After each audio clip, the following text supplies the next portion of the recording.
At some point soon, I think that we're gonna have to really get a grips on how the Spade War is in reality. I think after hearing a lot of people kind of talk about like, yeah, the arc so far, so far the Spade War, blah blah blah. The thing is I don't think the Spade War really is kicked off entirely. This to me was just the opener. I think this was just the opener to the war. I think that everything going on so far was just to get a taste of the Dark Triad, to kind of get their plan, and to see what it is they're up against. Because in the display of all their characters, obviously Asta is going to be useful against anyone that has anti magic, given who he's teamed up with. Asta is always going to be useful in that regard because his power is so good. Even if he's not strong enough like to compete with the character, if whoever he's competing with, like fighting like Yami on his side, for instance, that if they can work together right and get things set up, then Asta can still be useful because anti magic. And in this case, it being used against Dante, whereas without Asta, Yami wouldn't have been help. They wouldn't have been able to defeat Dante if it wasn't for the way that Asta and Yami teamed up and the way that Yami helped him land that hit. But outside of that, the Dark Triad won. Like in reality, they really won every front. Like even if Dante lost the battle, they still left with William and Yami. Obviously, Xenon being the person to step in at the end and pick up Yami, who was barely on any magic and on his last legs, just tired as all hell. He still took him, and even if Xenon abducted a weakened Yami, that weakened Yami only exists because of Dante. So Dante still was able to set it up so they could take exactly what they were looking for. And I'm really, like I said, every single front, like Fanica took Lolo. Xenon now has William and Yami. So in reality, they won. Because losing a small fight doesn't really, it's not really bad when you got the mission accomplished. They did what they were supposed to in the process.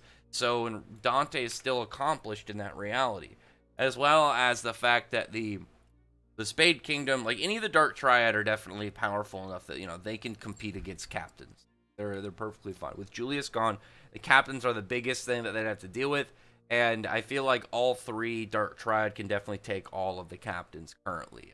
I think if you put all three of the Dark Triad together, then the captains are going to get they're currently going to get destroyed. There's just too much overwhelming abilities as well as just raw power from each of the Dark Triad. So I think Tabata opening with this whole Spade War, because I think this is really just the beginning. I think this is just kind of, like I said, to get a taste of the villains as well as just get an understanding of what they're doing, right?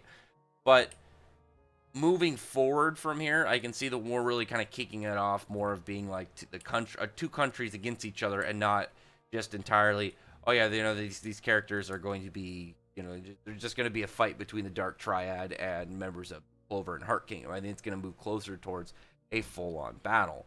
So the question is, when we get to when we get to this entire thing later, I'm still hoping to get some Dark Disciples of value. I'd like to see some Dark Disciples who are notable. There has to be some that are like actually able to compete with some bigger characters, like they have a ton of potential, and not just these guys that we've gotten so far, which are more than not throwaway like opponents. That's like, okay, yeah, you guys lost, we don't really need you anymore. So how about you guys get out of here?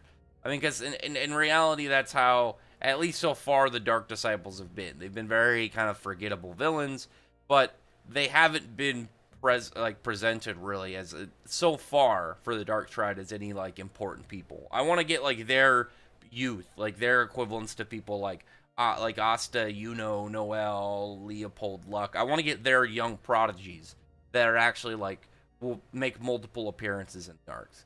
But the thing that I really want to just look over the most when it comes to this next chapter, and this I think will take more time. It might not just be this chapter; it might be at some point over the next couple chapters, because I think this next couple chapters are really going to have a lot to do on the emphasis of the characters, and where they're at. Because I think that the time skip combined of like the recent chapter and just like combined that with the events of each of the triad fights is that it was a time skip and everyone got more powerful, but immediately those characters and their increased power out of the main cast, that is, got defeated. Same thing with Yami. Like you were shown very early that they more powerful, but they didn't get strong enough, so they need to keep getting stronger. And there's still a possibility. Like it depends on how long the time skip, like the period of time within the Spade Kingdom is gonna kind of like take.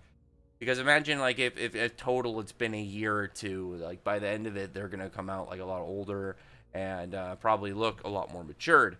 Where I can, I kind of like the idea where with Yami and William gone, they Asta and Yuno have to step up and kind of become leaders of their teams, and I think it'd be really cool to see them kind of go down the journey through this war at becoming captains of captain level people. Hold their squad, because it'd be a big step, obviously, towards for both of them towards Wizard King. But the thing that I really want to see is Asta's interaction with the anti-magic devil. I've talked about this before, right?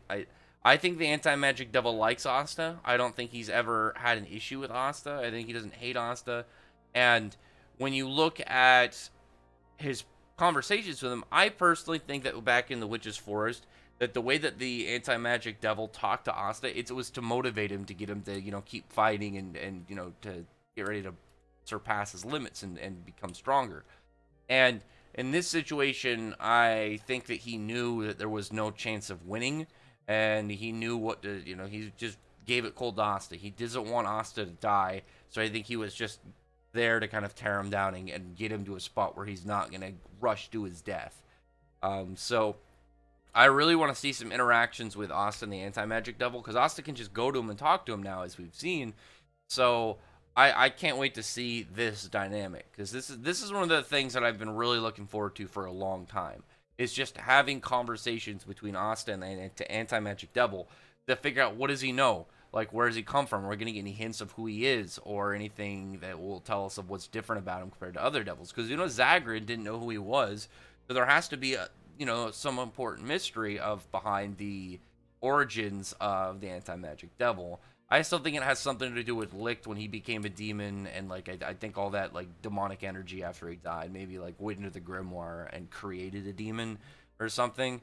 Who knows? I don't know. Well, it just, time will tell. We're gonna have to wait and see and figure out what exactly Tabata's plan is with all this, because I think he has the idea of this all very well planned out and prepped and what he wants to do with this war. So we just have to be patient, and we'll see things just kind of unravel as the story goes. So anyway, other than that, though, comment below. Tell me your thoughts are about this prediction and how you think things are going to go in the future. Like I said, I can't wait to see just Asta and the anti-magic devil talking. I really want to see him just talk and have a conversation. But yeah, other than that, comment below. Thumbs video from the like button, subscribe button to check out my other videos. But other than that, I appreciate you already subscribed, and I thank you all for listening. Bye.